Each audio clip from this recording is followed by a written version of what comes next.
By establishing the wealth of music and sound effects available on audio fidelity stereo discs, you can take a trip around the world without leaving your chair.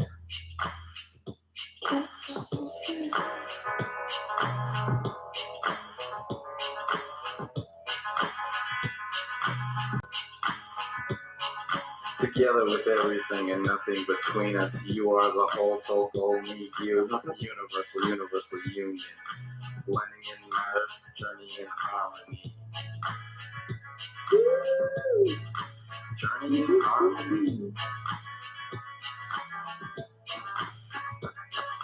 The ecstasy's voice is swaying like perennial gardenia garden, flowing into fuchsia fountains, leaping into warmth of the pink gas fumes of pools, moving in, undulating under the jewels. Into a time, endless, faceless, faceless, faceless. Such a place.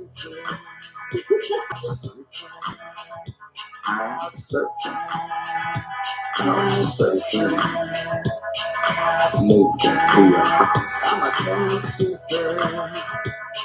Now moving through your house. I'm a couch surfer. You're like an ninja face. Somebody took my keys. I'm couch surfing.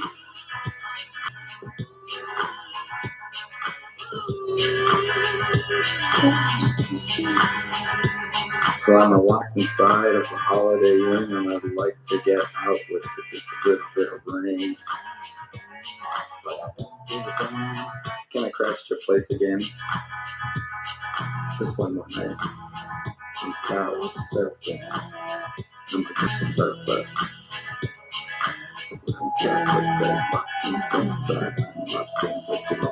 Inside, no longer me. Move the tears beyond into a corner of cool quiver. I've been shivering.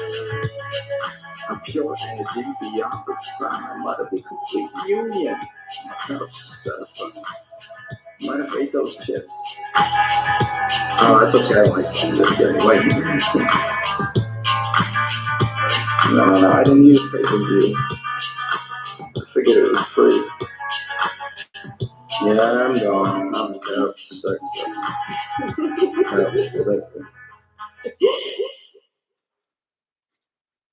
Morning, everyone.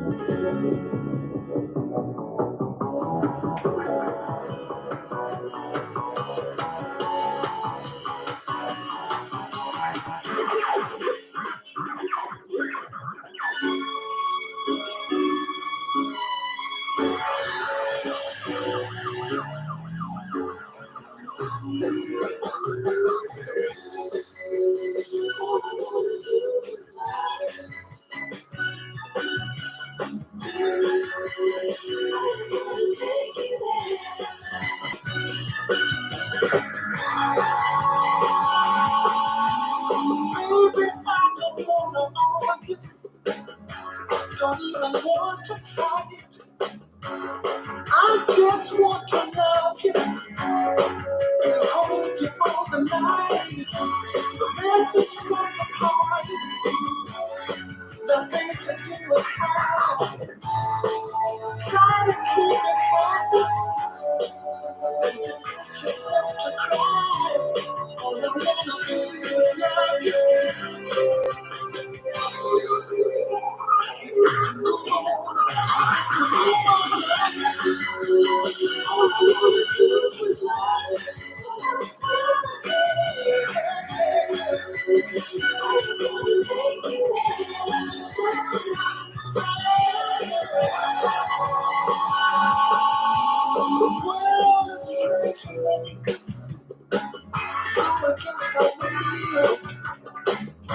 There's too many mountains. Gonna fall here. Just take nothing less. There's something less. Do you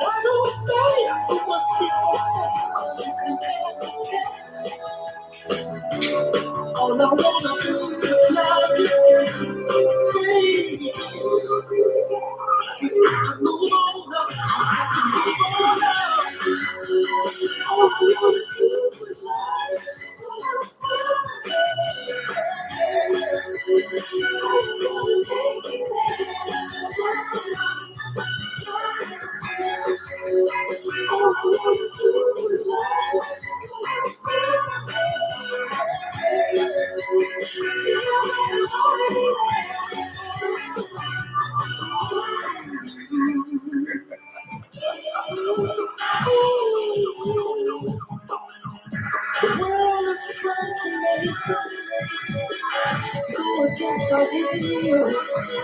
It's all in our hands and how we feel. I just want to love you. I just want to love you. I just want to love you.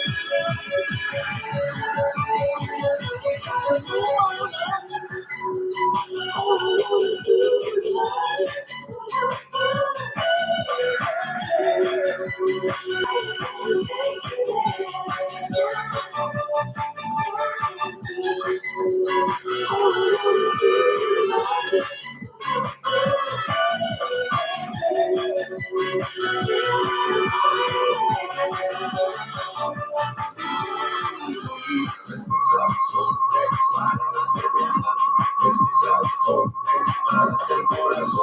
Tres mil razones para darte mi amor, 3000 razones para darte el corazón.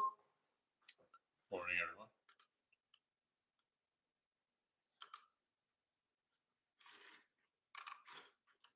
Hi, my name is Stereo Mike.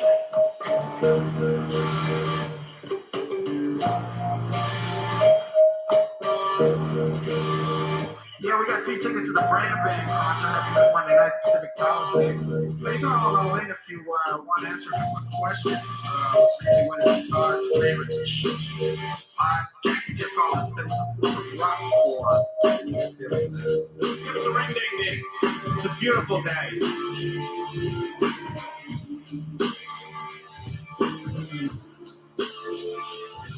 Yeah, Todd, this is Liquid. Ding it, ding it, ding it. Want those 3 Brand Band tickets, man?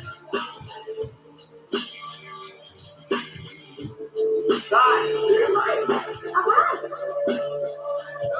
I woke up again this morning with the sun in my eyes. From life came over with a stretch surprise. A mafioso story with a twist.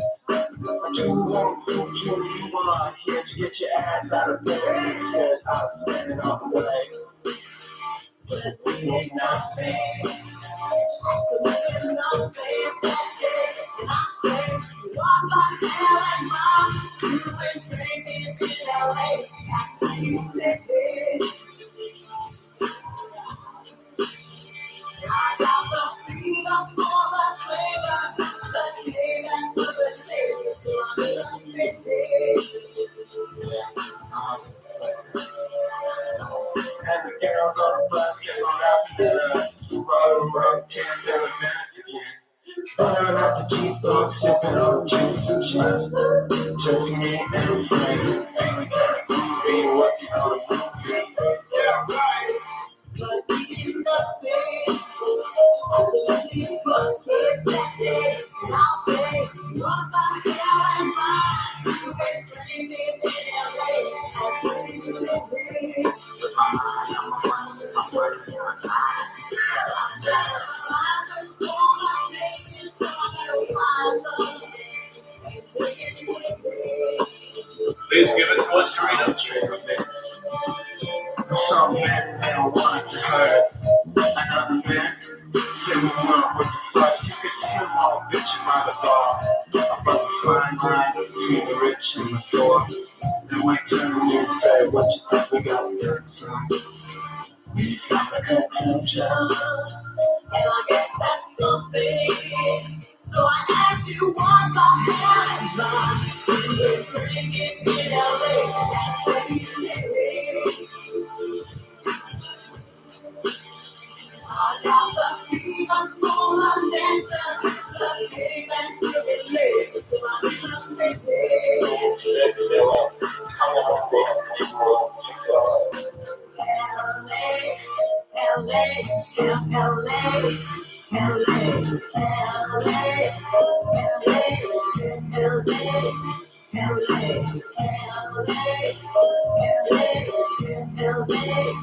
So I asked you what the hell am I doing drinking in LA at 26? Alright. Yeah,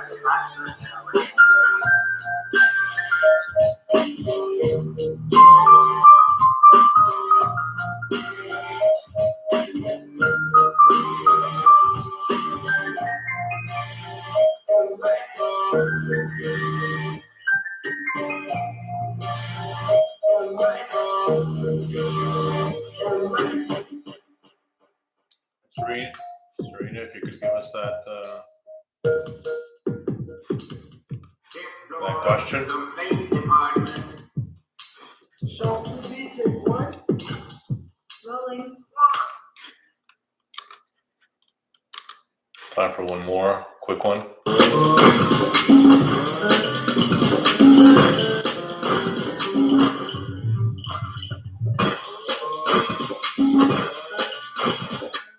As long as we're getting a bit technical, I'd like to remind you that most women and children can perceive higher frequencies of sound than most men.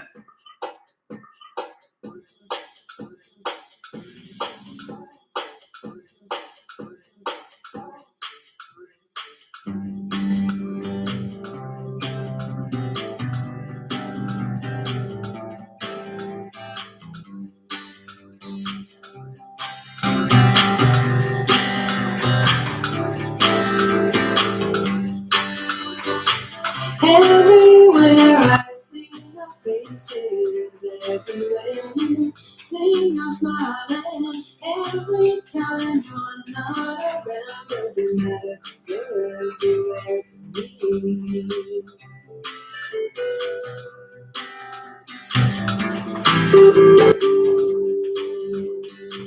Everyone you've ever known counts on you, waits for you to come through. Don't you know that you're gonna break through?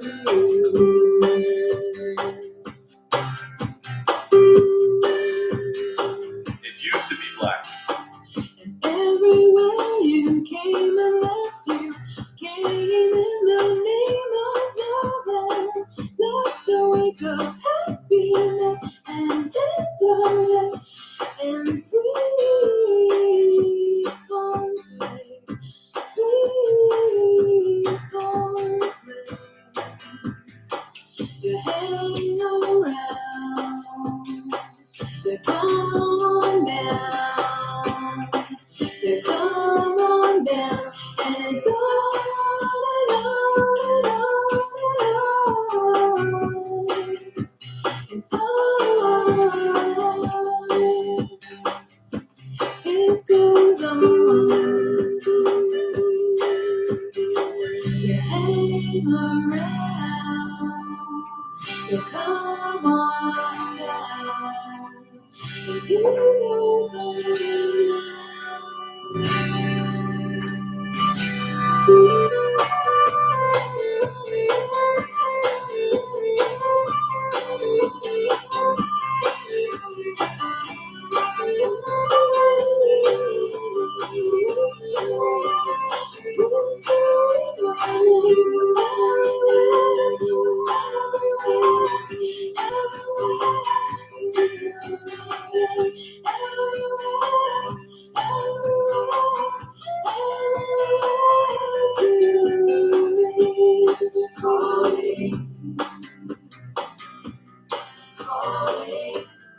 calling your number, calling your number, calling your number, calling your number, calling your number.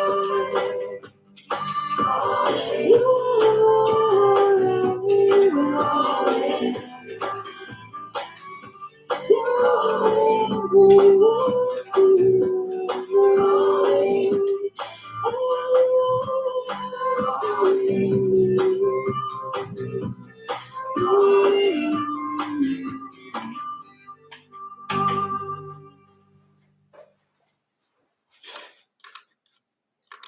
All right.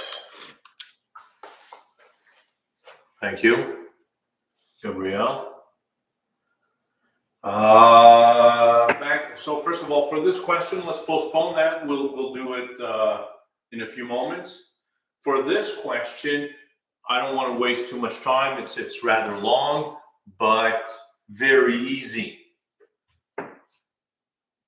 Just differentiate y once, twice, and plug everything in to this expression.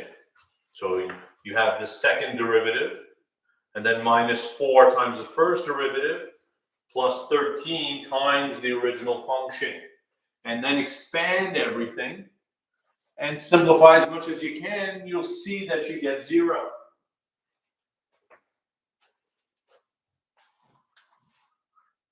So that's it. How many questions on the midterm? I don't know yet. I haven't written it. I'll write it over the weekend. You can expect something like 2 questions per TA. I think that's what I'm looking at. So I'm not exactly sure how many TAs we have. A and B are constants, yes. So if we have 6 TAs, then 12 questions.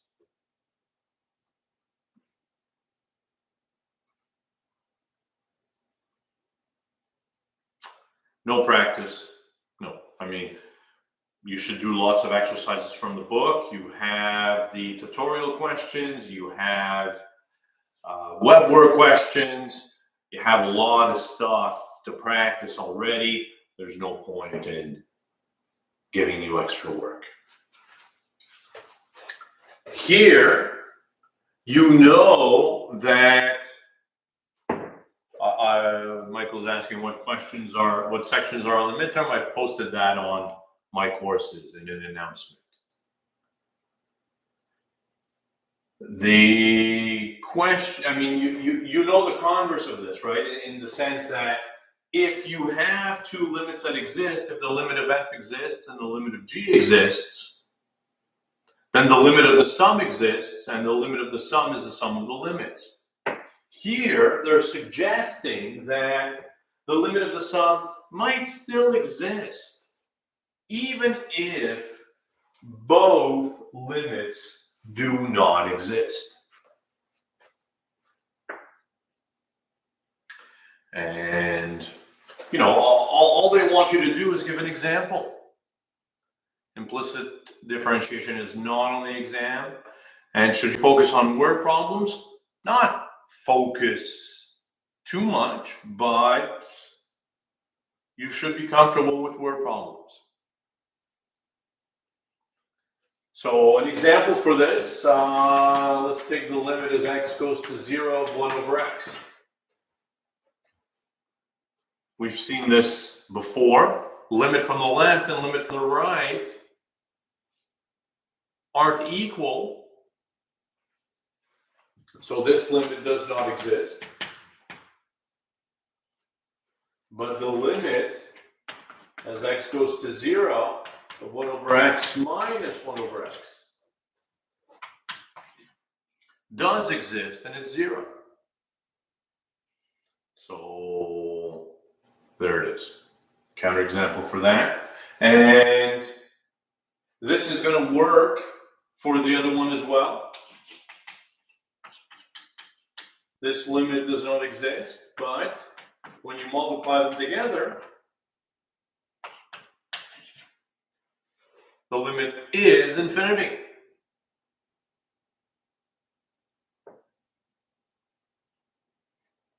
So one example works for both. How are we doing? Back to implicit differentiation. Let's find the derivative dy dx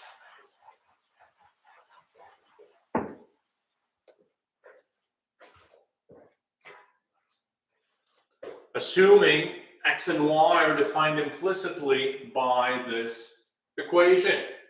So you know what to do. We're going to assume y is a function of x and differentiate the whole equation. Derivative of sine is cos times the derivative of the inside. Inside is a product. It's x times y. So product rule applies. Differentiate the first one, leaving the second one fixed. Plus, leave the first one fixed, differentiate the second one. The derivative of y is exactly that. The derivative of y. Gabrielle is asking, wouldn't they need to be different? Nowhere in the question was it forcing you to have them different. Plus, as pointed out, 1 over x and negative 1 over x are different. But even if you want to say it's the same function, it doesn't matter. Derivative of the right-hand side, derivative of cos is negative sine, times the derivative of the inside, chain rule again, right? It's fine if you use y prime instead of dy dx. I prefer dy dx in this situation, but y prime is fine.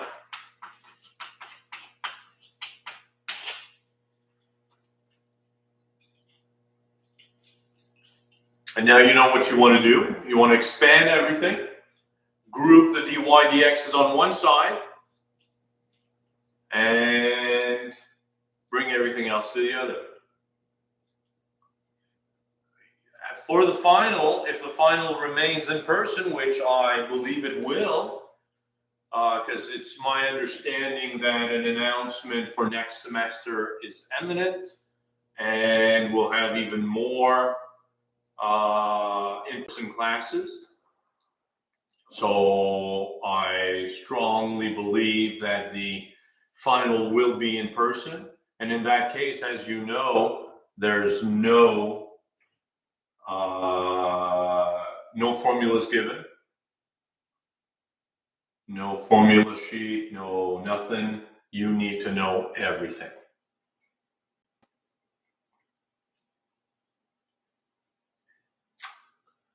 On the left, why is it y plus y prime? Well, it's not y plus y prime, right? It's y plus x times y prime.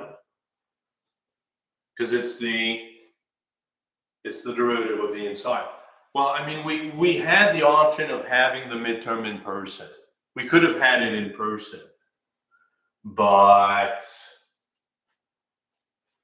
I didn't want to schedule it in person and then have it imposed on us that we had to have it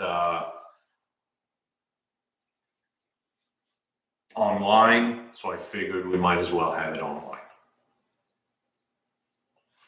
So, I mean, why is it this? It's the derivative of this, which is a product, so product rule applies, right? Differentiate the first one, leaving the second one fixed, plus leave the first one fixed, differentiate the second one. Expand everything.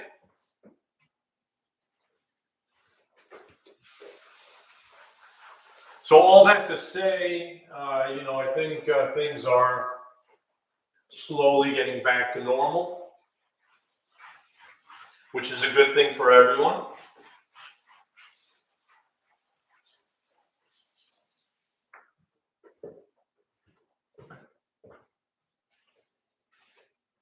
So let's expand that.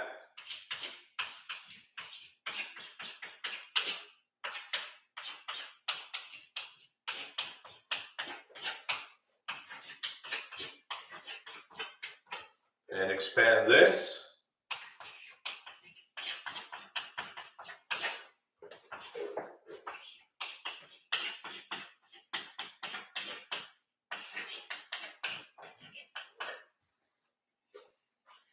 Bring the dy dx's to that side, everything else to the other.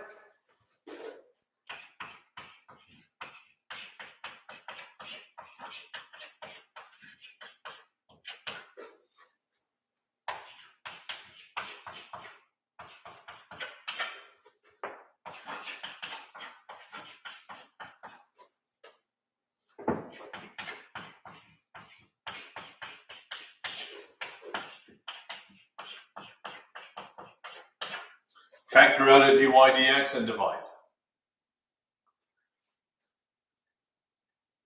Let's say this, unless otherwise stated, you should simplify as much as you can on the exams. I believe I did differentiate the right-hand side. Derivative of cos is negative sine times the derivative of the inside. So it's easy to see. Is it easy to see? Dy dx is this business.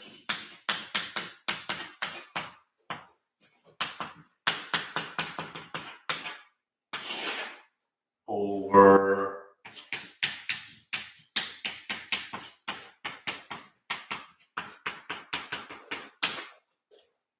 that.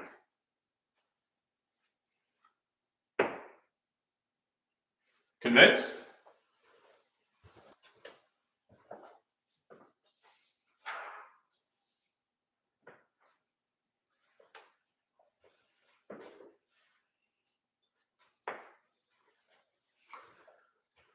Let's tackle this question. I don't remember who asked it, but it's a good one, right? I mean, once you have the first derivative, you know that there's no reason to stop there. We can move on to the second one. So we have x squared plus 4y squared is equal to 4. In this case, it's easy to solve for y as a function of x, but let's not do that. Let's just differentiate the whole equation with respect to x. So implicit differentiation. Let's differentiate the whole equation with respect to x, assuming y is a function of x. So derivative of x squared is 2x. Derivative of this, 8y dy dx. Derivative of 4 is 0. So once again, it's easy to see that dy dx is minus 2x over 8y, or minus x over 4y. But that's just the first derivative. We're looking for the second.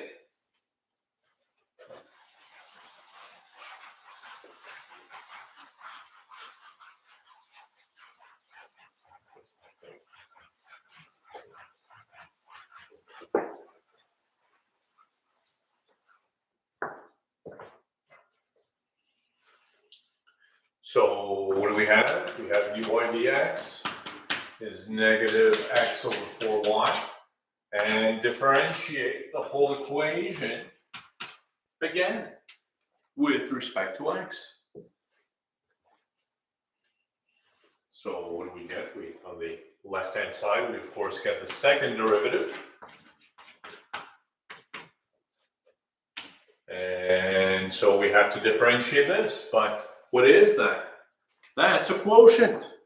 So quotient rule applies. VU prime minus U V prime all over V squared.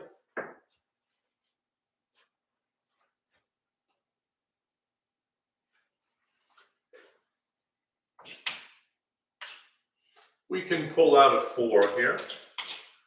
Y minus x dy dx over 16y squared. And we can cancel one of these. So we get, let's say, minus y plus x dy dx over 4y squared. And now dy dx, you just found in your previous step. dy dx is x over 4y. I guess I should have left the 4 there. So dy dx we found in our previous step to be negative x over 4y.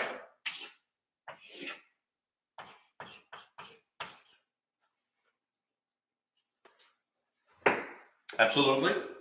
We need to substitute for dy dx.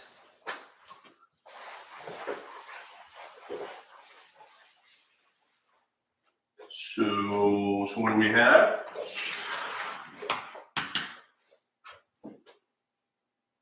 We have minus y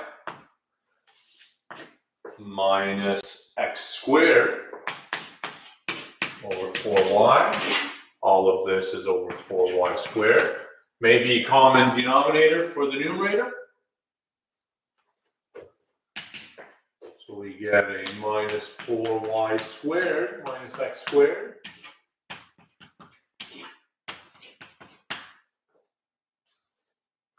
And you know how to simplify this. Where does the 4y squared go? In the bottom or back on top? You know the deal there. Right, this is really negative 4y squared minus x squared over 16y cubed. Bottom, thank you.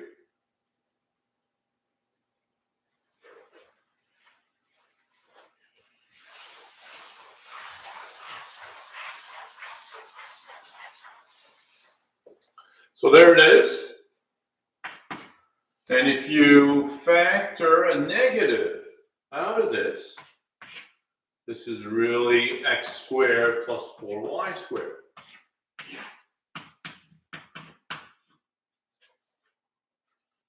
And then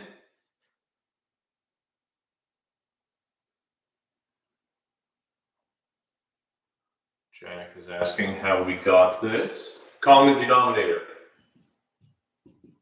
I multiply by 4y over 4y. Exactly. 4y over itself, right? You multiply by 1, you're not changing anything. And then, exactly, right? Observe that x squared plus 4y squared is equal to 4.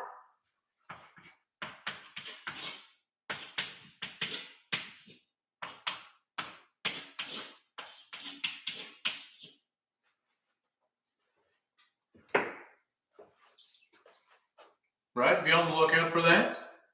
That happens often in these implicit differentiation questions where you get an expression for the second derivative which corresponds to what you started out with. So it's nice to simplify and throw that back in. How are we doing?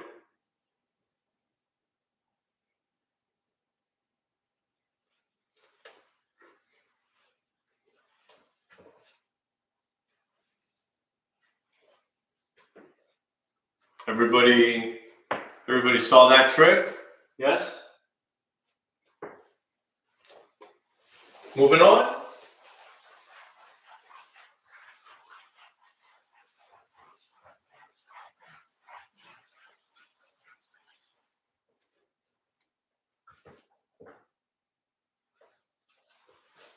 Excellent. Our next question that we would like to answer: is there a relationship between the derivative of an inverse function and the derivative of the original function? In other words, how are the derivatives of inverse functions related to the original function? Is there even a relationship? But before we answer that, I think we need to make sure that everybody's comfortable with the idea of inverse functions. So let's take a moment to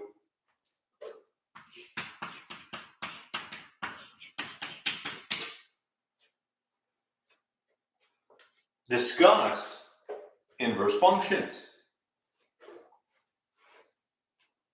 Consider this function.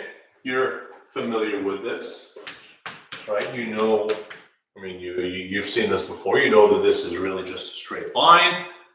If you plug in certain values of x, you get values out of that, right? When x is 0, the whole thing is 1. F of 1 is 3. F of minus 1 is minus 1, and so on, and so on. The inverse function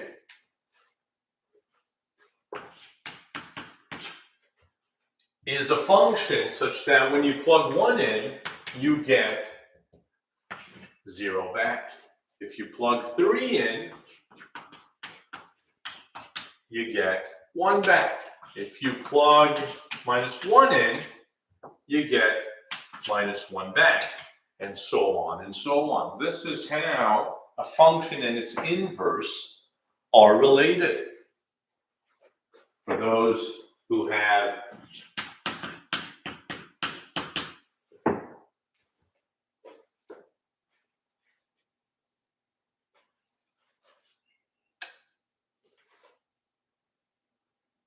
-y, you say, Jake? I'm not sure what you're talking about there.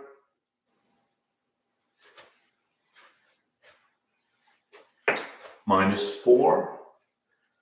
Yes.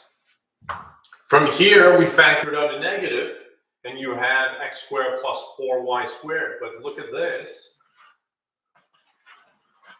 Originally, this was our equation. X squared plus 4y squared is equal to 4. So that's all I did. I just replaced this with the right-hand side.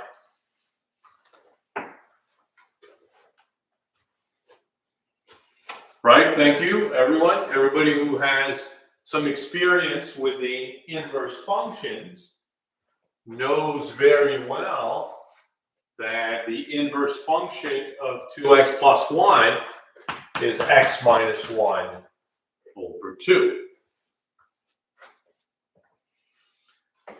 Right? Because when you plug 1 in, you get 0. When you plug 3 in, 3 minus 1 is 2. 2 over 2 is 1. When you plug -1 in, you get -1, which is -2 over 2, which is -1, and so on and so on. Why is it f prime?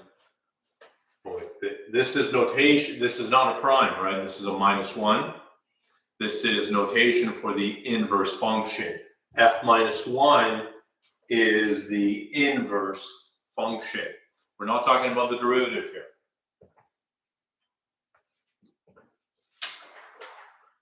This is the inverse function. It's a function that is related to the original one in this fashion. When you're plugging in the y values, you get the x values back.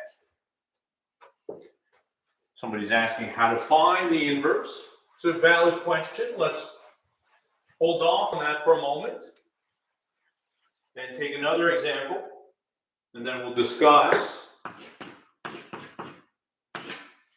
Let me call it g. Consider the function 1 over x. Again, we'll discuss how to find the inverse in a moment. But for now, let's just understand this relationship. That's the relationship we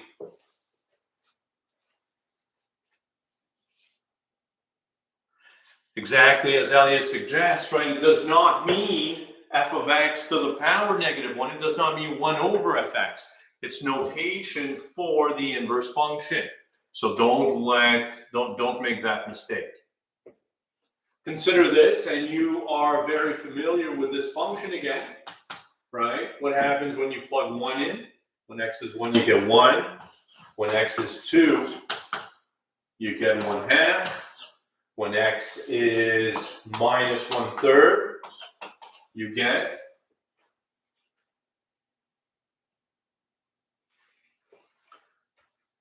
g of -1/3. When you plug in -1/3 in for x, you get -3. Thank you, Eddie. And so on, right? You know what's going on here. The inverse function is a function such that when you plug 1 in, you get 1 back. When you plug 1/2 in, you get 2 back. When you plug -3 in, you get -1/3 back. What's the inverse function here?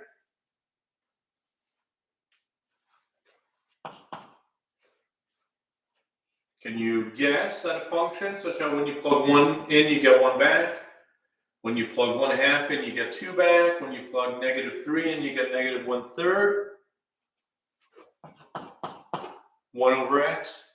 Absolutely. This function is its own inverse.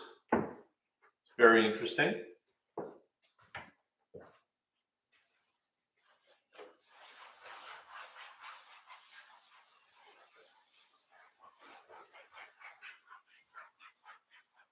Let's do one more.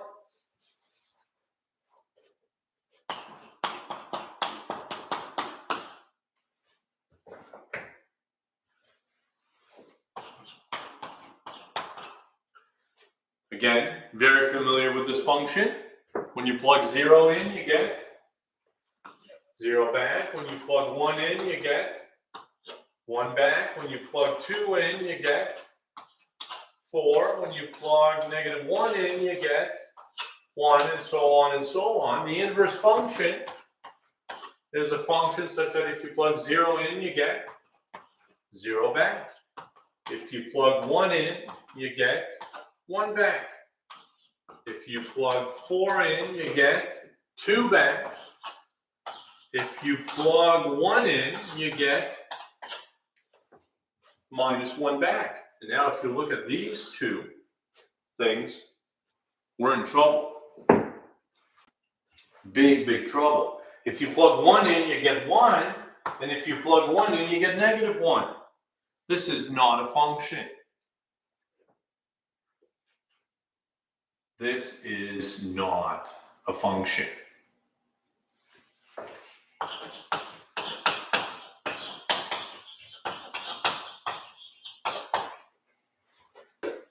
So something goes wrong. This is an example of a function that does not have an inverse. And what goes wrong? What happened here? The problem is that we have two different x values getting mapped to, Isaac is asking, why doesn't the plus or minus square root work? Well, as you suggest, it's plus or minus. It's not a function, right? If you graph the plus or minus square root, well, here's the plus square root, here's the minus square root. And now by the vertical line test, this is not a function.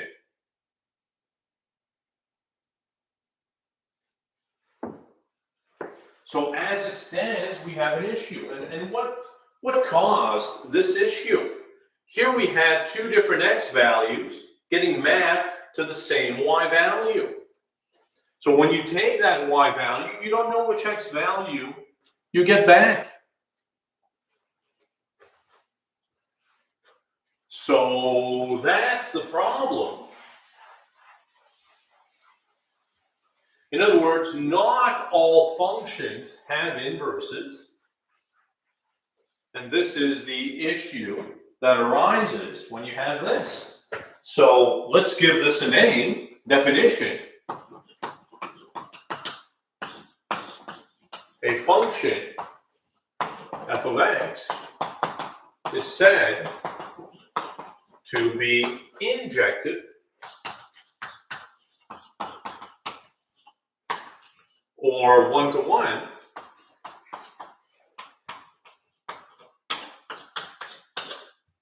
abbreviated one-to-one if whenever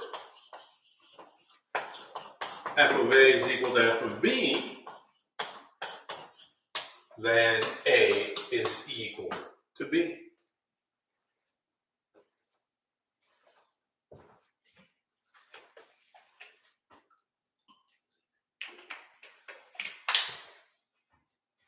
Let's take a step back and understand what's happening geometrically.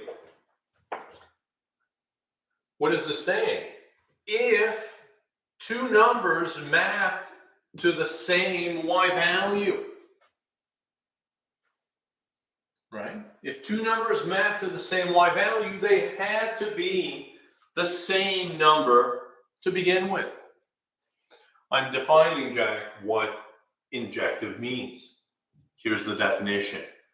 If whenever f of a is equal to f of b, then a is equal to b. It means geometrically that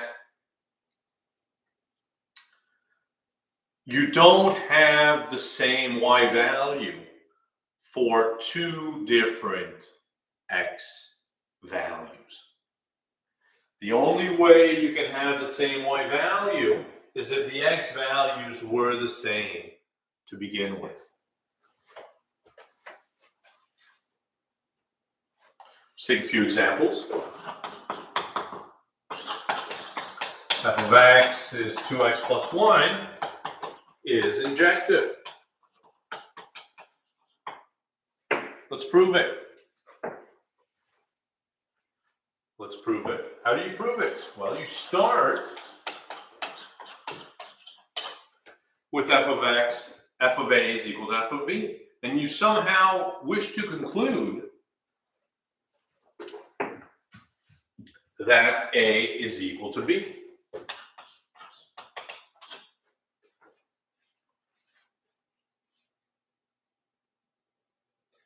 So let's start with this. What is f of a? Well, f of a is 2a plus 1. What about f of b? F of b is 2b plus 1. Bring the ones to the other side, they cancel, and you get 2a is equal to 2b. Multiply the whole equation by 1/2, and you see that a is equal to b. Very nice. So the function 2x plus 1 is injective.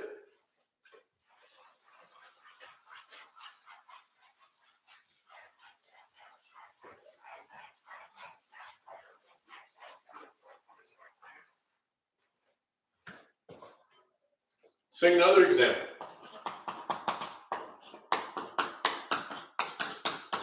The function 1 over x. I claim that function is 1 to 1. This function is injective. Let's prove it.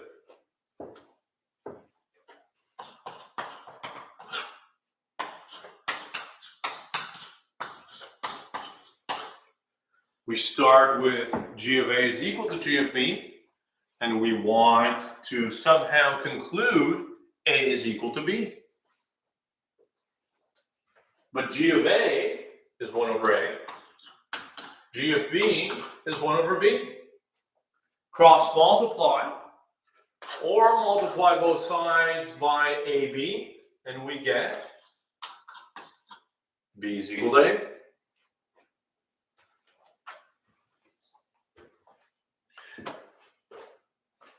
So injective is the same as 1 to 1, exactly.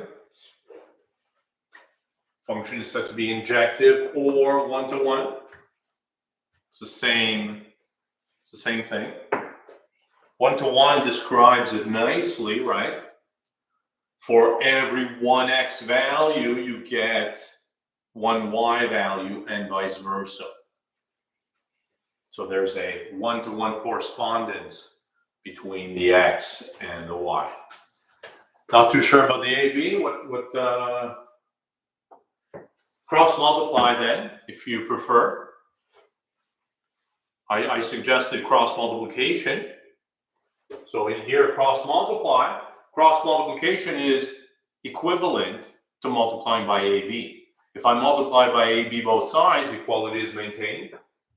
You get AB over A, so you just get B. And here you get AB over B, which is just A. So cross multiplying or multiplying by AB is exactly the same thing. Well, now the question arises naturally. Can't you do this for all functions? If f of a is equal to f of b, does it not immediately imply that a is equal to b for every single function? The answer is no. And consider this example. I think, who was it? Somebody, Suhail perhaps, suggested that x squared is not injective.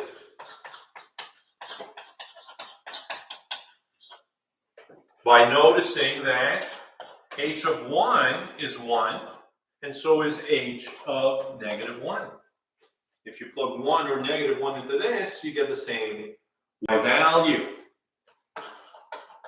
But 1 is not the same as negative 1. In other words, f of, or h of A is equal to h of B, but A is not equal to B.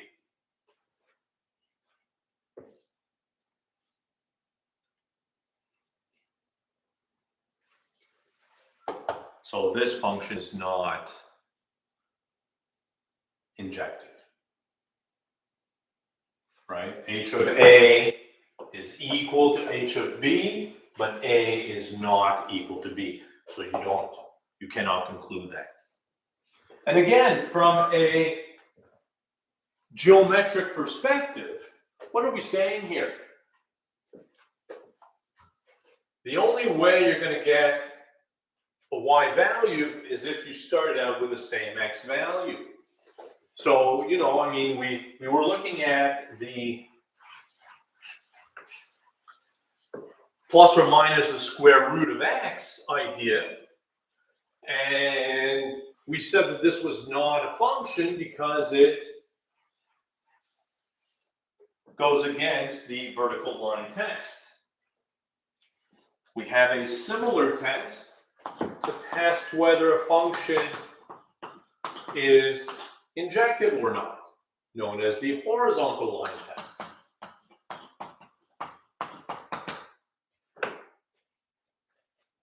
F of x is injective if and only if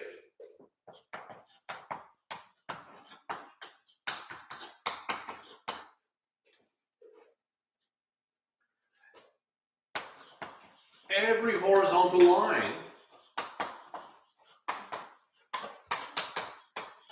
crosses the graph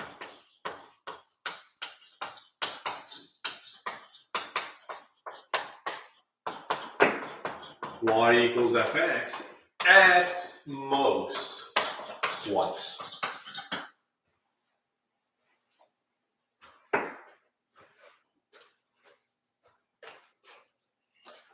Rohan is asking, why doesn't it work? And the counterexample is right here.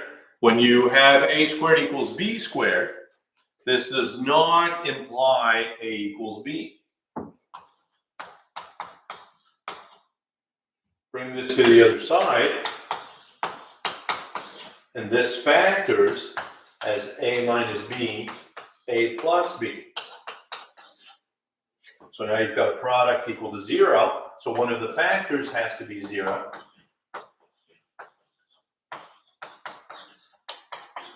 So you see that either a is equal to b or a is equal to minus b, and then you're in trouble.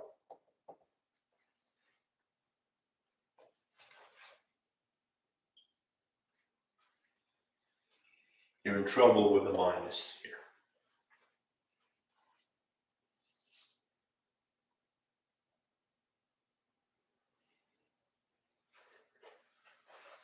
So horizontal line test to determine whether a function is one-to-one or not. Let's illustrate with this. I mean, you know what this is. It's just a straight line with y-intercept 1 and x-intercept -1/2. And if you draw horizontal lines, you see that they're only going to cross once. So this is one-to-one.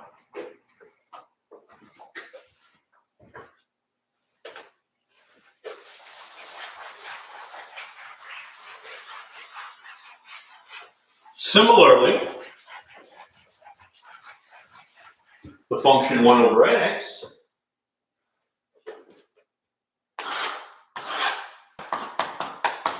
you know the graph of that.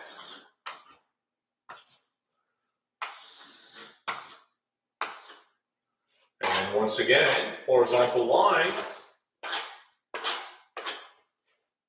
are going to cross at most once. At most, because the horizontal line y equals 0 actually never crosses it. So it doesn't have to cross, but if it does, it crosses only once.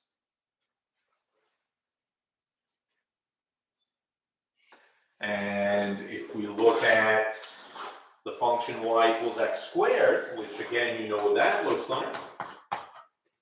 You see the issue. If you take any horizontal line, y equals c, where c is bigger than 0, it's going to cross twice.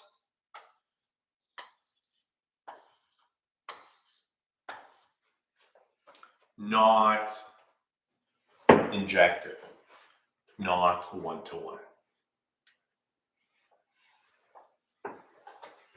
So why do we care about injective functions? Well, if we go back to the idea of inverse functions, right? We saw that we had an issue if the function was not injective.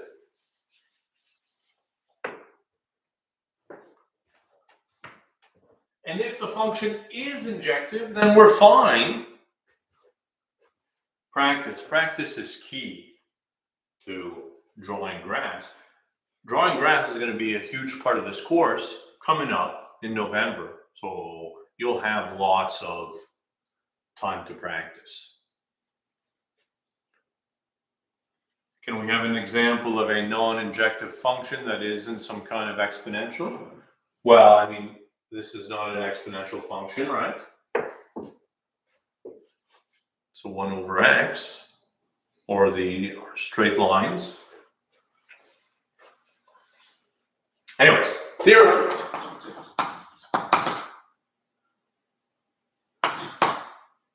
The function f of x has an inverse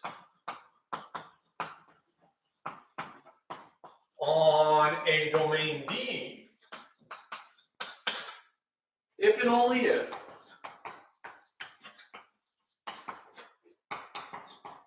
f of x is injective. Injective on D.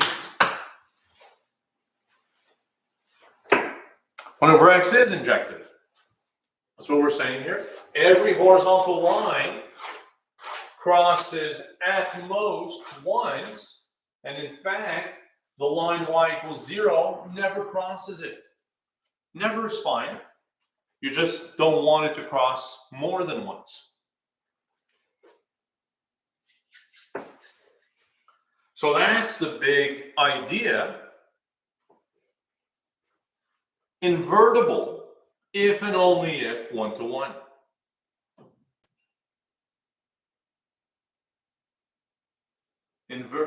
Pratik, I'm still not sure what you're asking here. Is there an example of a non-injective function that isn't an exponential? Well, I mean, if you graph anything, right? Here, non-injective.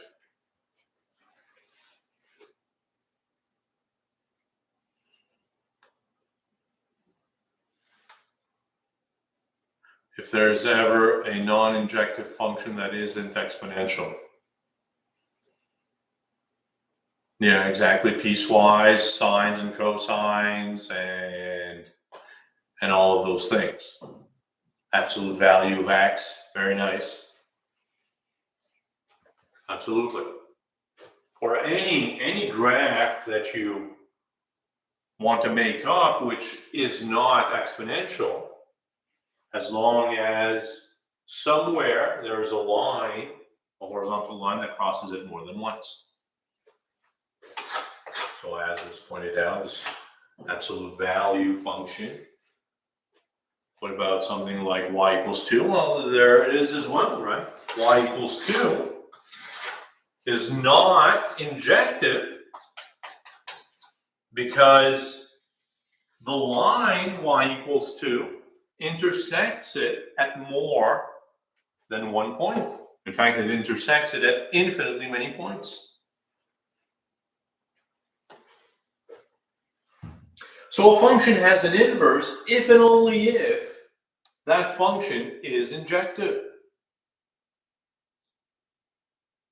No, surjective is something else, which we don't need to get into. So invertible if and only if injective. The question arose, how do we find, so Olivier, let me postpone the talk about tangent until Monday.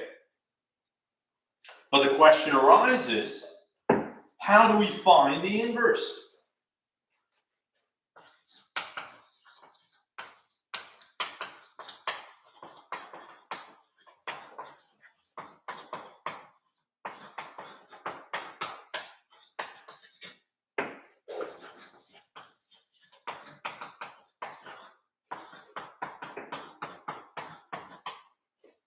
Well, of course, it's not always possible to find it, but it exists, at least in theory, according to this theorem. How do we find it in practice? And let's take this example, the y equals 2x plus 1, as Eddie suggests, and others have suggested beforehand.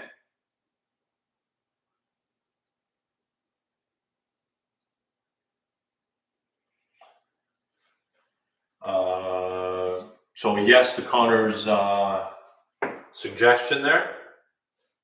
So and according to Eddie, we switch the x and y. So switch the x and y to get x is equal to 2y plus 1 and solve for y.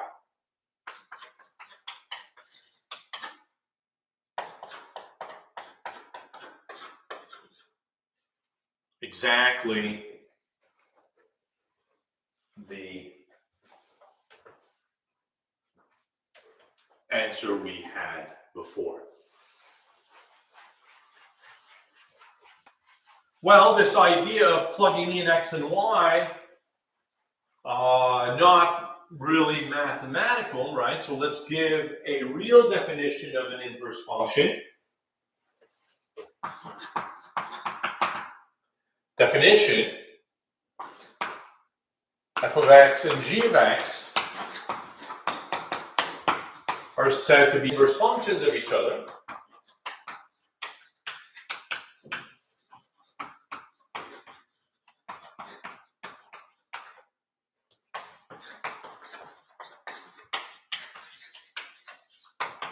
If their composition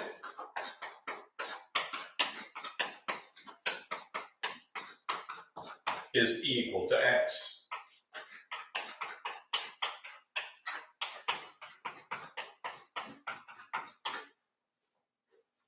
In this case,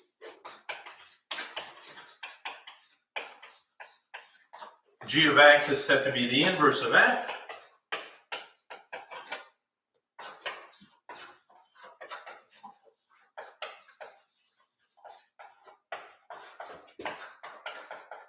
And is denoted by f inverse. Well,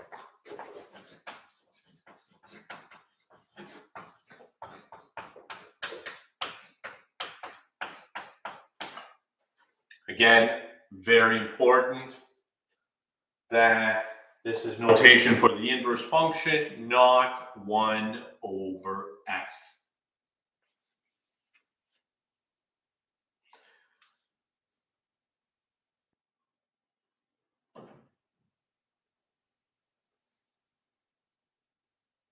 Yes, the other way is true as well. F is the inverse of g. So f is g inverse. And is the other way around true? So I think Eddie was asking the same question as Pratik as well. So yes. The other way is true as well. Let's take an example of this, and we will end with that.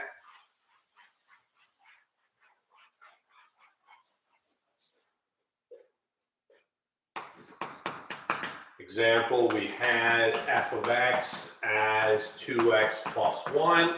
We suggested the inverse. Well, we solved for the inverse by switching x and y, and we got x minus 1 over 2 as the inverse. Let us convince ourselves of the validity by taking the composition. The composition should give us x. This is the real definition of the inverse function, right? And think about what's happening. This gives you the y value, and you're plugging in the y value into f, and you're getting the x value back, and vice versa. So what's happening here? F inverse is proposed to be x minus 1 over 2. So everywhere you see an x in your function f, you're replaced with x minus 1 over 2. This is 2 times x minus 1 over 2 plus 1. The 2's cancel out. This is x minus 1 plus 1, which is easily seen to be x. Do the other way around as well.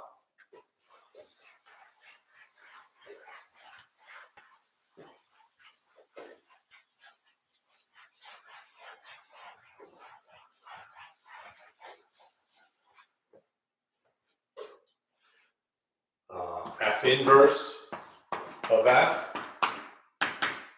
So this is f inverse of f of x. F of x is 2x plus 1. So everywhere you see an x in your function, in your f inverse, you replace with 2x plus 1. So we get 2x plus 1 minus 1 over 2. Open up the brackets, the 1 will cancel, leaving you with 2x over 2. The x's cancel, and you're back with your x. So these two functions are inverse functions of each other.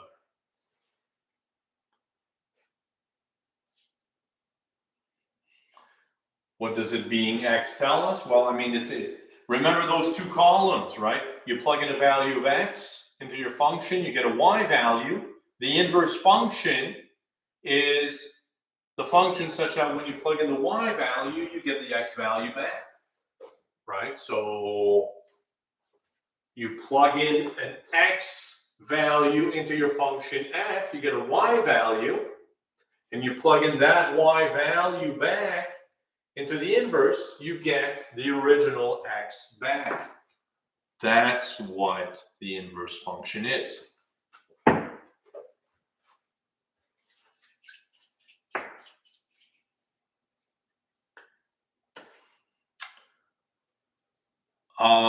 Bree is asking, can one of the compositions give you x but the other not?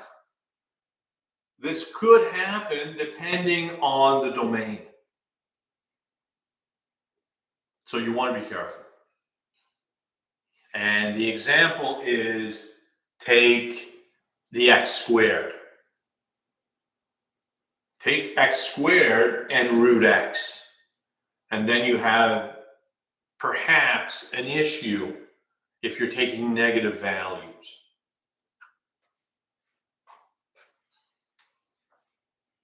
One last example, let's do it.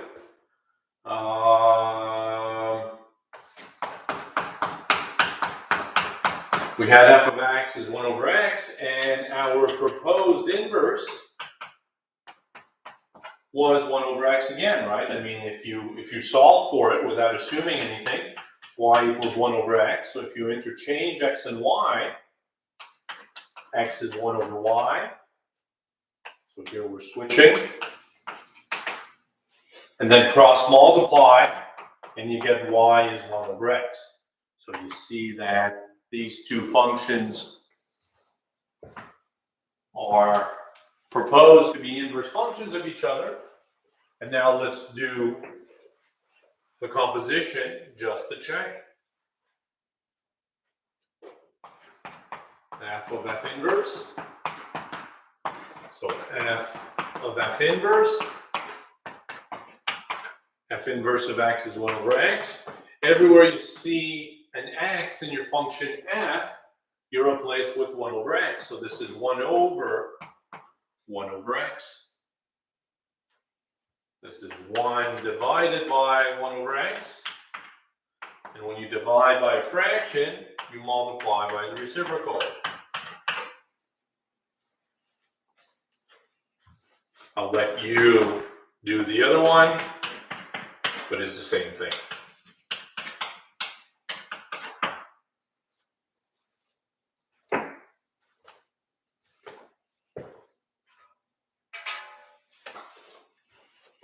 So now, on Monday, we're going to ask the question, what about the derivative? What about the derivative of an inverse function? How can we find that? And then we'll apply that to a bunch of different things. Anna's asking, how can we find the inverse function? I don't think you can. Anna's asking for the function 3x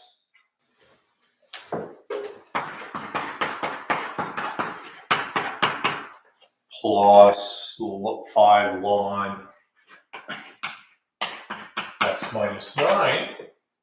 I mean, it's probably possible to prove that this had, well, I mean, I think it's, yeah, fine. It's possible to prove that this has an inverse, but finding it is, I mean, solving for it, right? I mean, if you call this y and then you interchange the x and the y, that's not going to happen.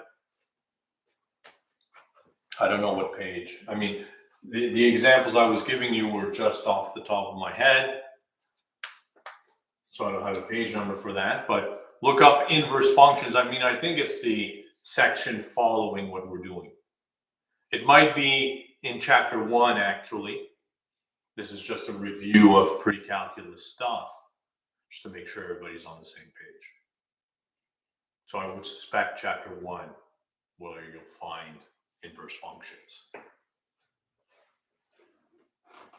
So Hannah, I suspect the question might not be asking you to find the actual inverse function, maybe somehow show that it exists.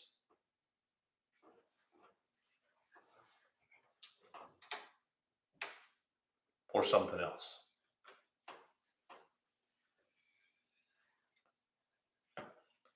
Very good. Thank you all for coming, folks. Have a good weekend. We'll pick this up again on Monday.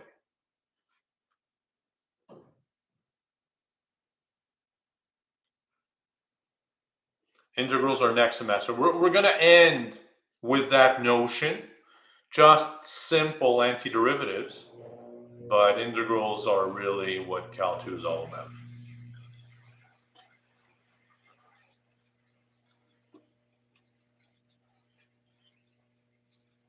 All right. Thank you, folks. You guys have a good weekend. I will see you next week.